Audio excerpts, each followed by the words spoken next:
এই যে আজকে আপনারা যে ক্লাসরুমের বাইরে এটা নিয়ে হচ্ছে কি যে এই যে শিক্ষা ব্যবস্থার ক্ষতি হচ্ছে, এই দায় সরকারের উপর পড়ে কিনা? অবশ্যই, আমরা তো এখানে রাস্তায় আসতে চাই নাই, আমরা তো ক্লাসরুমেই থাকতে চেয়েছিলাম। আমাদের তো আসলে শিক্ষকদের কাজ রাস্তায় না। আমাদের নেতারা বসেছে সরকারের সাথে এবং মন্ত্রণালয় থেকে আমাদের 45% চাওয়া হয়েছিল, কিন্তু ওনারা বলছে যে না, এত দেওয়া যাবে না, আমরা 20%-এ ওনারা রাজি হয়েছেন। আমাদের নেতারা চলে আসছেন, আমরাও শান্ত সুন্দর পড়াশোনা করাচ্ছি, কোনো সমস্যা নাই। এখন প্রজ্ঞাপন জারি করতেছে না। আমরা তো ভেবেছিলাম এই মাসের বেতনের সাথে আমরা পাবো 20% বাড়ি ভাড়া, না এখন ওনারা প্রজ্ঞাপন করলো না। ওনারা কি করলো, আমাদের অর্থ উপদেষ্টা বললেন যে টাকা নাই, 500 টাকা আমাদেরকে ধরিয়ে দিলেন। আচ্ছা বলেন আপনারা, আমার জাতির কাছে প্রশ্ন, আমরা 20% বাড়ি ভাড়া চেয়েছি, সেখানে আমাদেরকে একজন শিক্ষক জাতিকে ওনারা 500 টাকা দিচ্ছেন, কিভাবে দিতে পারলেন বলেন? ওনাদেরকে একটু হৃদয়টা কাঁপলো না? একটু মনে খারাপ লাগলো না যে শিক্ষকদের আমরা 500 টাকা কিভাবে দেই? আজকে কি বলবেন আপনি, এই 500 টাকা কি বলবেন? আমাদের কি দেওয়া হচ্ছে, ওনারা কি দিল বলেন? আপনারাই বলেন। আমি জাতির কাছে প্রশ্ন রাখতে চাই।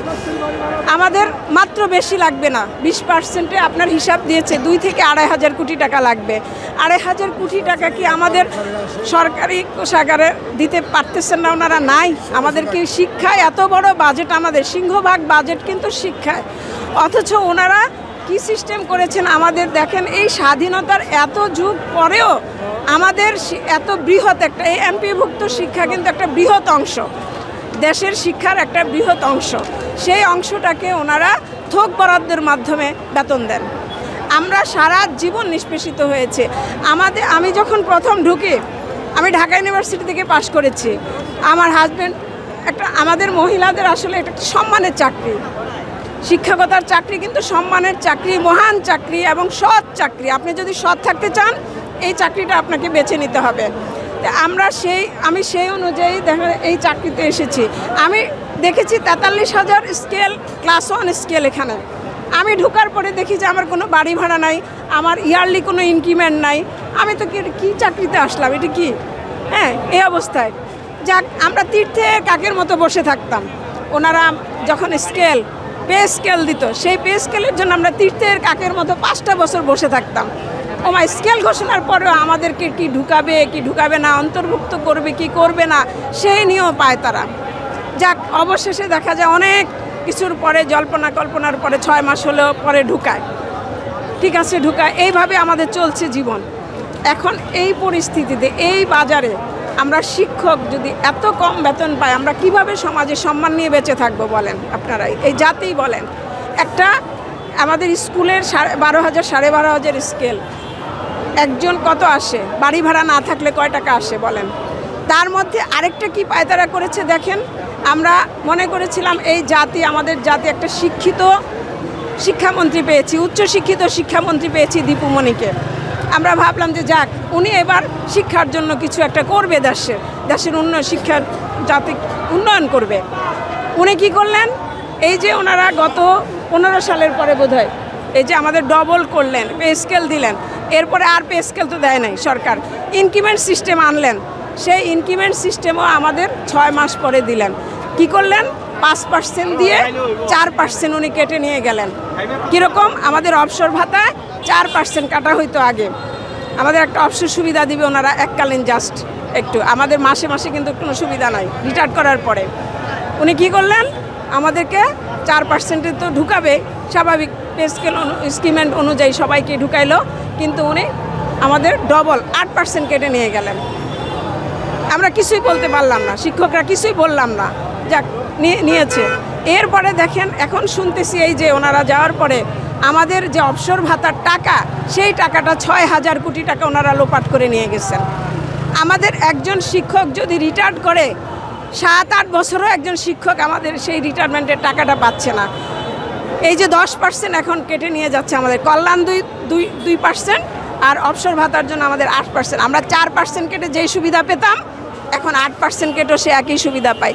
একজন টিচারের এই কয়টা বেতন, এর মধ্যে যদি 10%ও কেটে নিয়ে যায়, তা আমাদের আর থাকে কি? তার মধ্যে নাই বাড়ি ভাড়া, 1,000 টাকা ওনারা বাড়ি ভাড়া দেন। তা আমাদের তো আসলে দেওয়ালে পিঠ ঠেকে গেছে। তারপরে আমরা কিচ্ছু বলি নাই, আমরা রাস্তায় নামি নাই। আমরা চলছি, আমরা শিক্ষাদান করছি। কিন্তু এবার সবাই তো এই সরকারের কাছে বঞ্চিত, সবাই তো আবেদন করেছে, তারা কি পায় নাই। সেই হিসাবে আমাদের শিক্ষক নেতারাও ওনাদের কাছে গিয়েছেন, ওনারা আশ্বাস দিয়েছেন ওনারা এত দিবে না, 20% দিবে, আর আমাদের চিকিৎসা ভাতা 1500 করবেন আশ্বাস দিয়েছেন। আমরা বসে আছি, কোনো প্রজ্ঞাপন হচ্ছে না। ওই যে সেটাই বললাম, 500 টাকা ধরিয়ে দিলেন, তো এটাকে আমরা মানতে পারি? এটা তো আমাদেরকে একটা অসম্মান করা হয়েছে বলতে পারেন। আমরা তো এই অসম্মান মানতে পারি না। আমরা শিক্ষক জাতি, উনি আমার তো খুব, আমি কান্না করছি জানেন, আমার খুব কান্না পাইছে। আমি ভাবলাম যে উনি কি আমাদের কি ভিক্ষা দিলেন? আমরা কি এই দেশে ভিক্ষুক? উনি 500 টাকা আমাদের দিচ্ছেন একটা শিক্ষক জাতিকে, এটা তো মানা যায় না। আমরা তো ওনার কাছে এগুলি আশা করি নাই। উনি আসছেন, ওনা কেন আমাদের কি এত বড় বাজেটে কি আমাদের শিক্ষকদের জায়গা হলো না? ওনাদের 2-2.5 হাজার মাত্র কোটি টাকা লাগবে, সেটা ওনারা দিতে পারছেন না। এটা তো আসলে জাতির একটা, কি বলবো, জাতির জন্য একটা কলঙ্ক।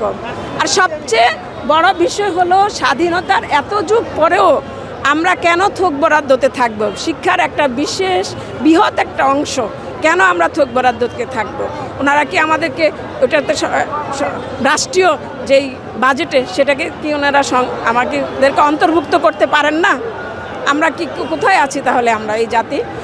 আমার তো মনে হয় আপনার মাধ্যমে আমি জানাচ্ছি, পুরো দেশবাসীকে জানাচ্ছি, সচেতন মানুষকে জানাচ্ছি, সবাই সচেতন হন, শিক্ষা জাতীয়করণ হোক, সবাই সুবিধা পান।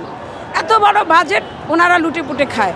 ওনারা এই দেশ ছাপিয়ে আমাদের আমলারা বিদেশে বাড়ি বানাচ্ছে, কার টাকা দিয়ে? ওনার বাপের টাকা দিয়ে বানাচ্ছে। এই সব আমাদেরকে না দিয়ে, জনগণকে না দিয়ে ওনারা এগুলি খাওয়ার ব্যবস্থা করেন। এটা তো মেনে নেওয়া যায় না। আর কত মানব? 24শে জুলাইয়ের পরেও, অভ্যুত্থানের পরেও এটা কি এই দেশে সম্ভব বলেন? আমরা তো শিক্ষক সচেতন মানুষ, আমরা কি বসে থাকতে পারি? আমাদের এই 2-2.5 হাজার টাকা ওনারা, 1000 কোটি টাকা ওনারা দিবেন না? তো এটা তো আমাদের দেওয়ালে পিঠ থেকে গেছে। আর সবচেয়ে বেশি কথা হলো ওনারা আমাদেরকে অসম্মান করেছেন। সেই জন্যই আমরা এই দাবি, যে প্রজ্ঞাপন ছাড়া আমরা যাব না 20%-এর। আর যদি এই দাবি ওনারা না মানে, এরপরে আমাদের দাবি হবে জাতীয়করণ, শিক্ষা জাতীয়করণ। আমরা মনে করি সময় এসেছে এখন শিক্ষা জাতীয়করণ করার। তা আমি দেশবাসীকে আহ্বান করব, আমাদের সাথে আপনারা থাকবেন, আপনারা সুফল পাবেন। আমরা শিক্ষক কয়জন? সারা বাংলাদেশের মানুষ সুফল পাবে শিক্ষা জাতীয়করণ হলে। এই প্রজন্ম, এই দেশের প্রজন্মের পর প্রজন্ম সুযোগ সুবিধা পাবে। এটাই আমার কামনা।